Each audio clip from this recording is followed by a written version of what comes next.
So, what happens when a country's internal turmoil suddenly traps thousands of foreign citizens?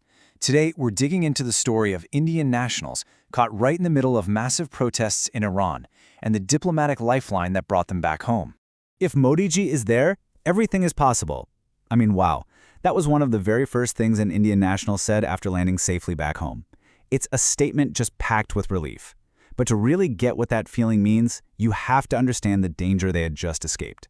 So for the Indian nationals who were there, everyday life had become incredibly tense, totally unpredictable. You see, widespread protests were escalating all over the country, and that created this really unstable and frankly scary environment. According to the people who came back, those final couple of weeks were just filled with anxiety, a constant, heavy feeling hanging in the air as the protests got bigger and bigger, turning normal life into something really uncertain. And this wasn't some crisis they were just watching on TV from a safe distance. No, this was their daily reality. As one person put it, just going outside meant you were risking a confrontation. Protesters blocking your car, causing trouble. A simple trip out could escalate in a second. Now, if the physical danger on the streets wasn't enough, another huge problem emerged, one that created this profound sense of isolation. The internet was shut down, completely severing their connection to the outside world. Can you imagine that? You're in this volatile situation and suddenly you can't even send a text to your family to let them know you're okay. With the internet gone, messages just wouldn't go through, calls failed, and crucially, they couldn't even reach the Indian embassy. This communication blackout left them totally alone, which, just amplified the fear for them and their families back home.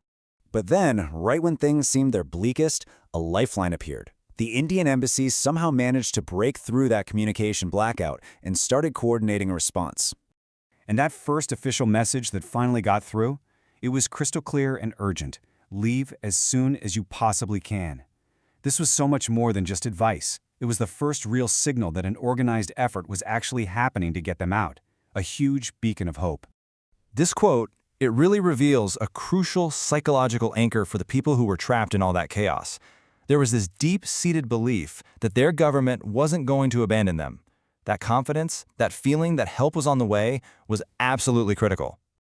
Okay, so while individuals are dealing with this on the ground, what was the official response back in New Delhi?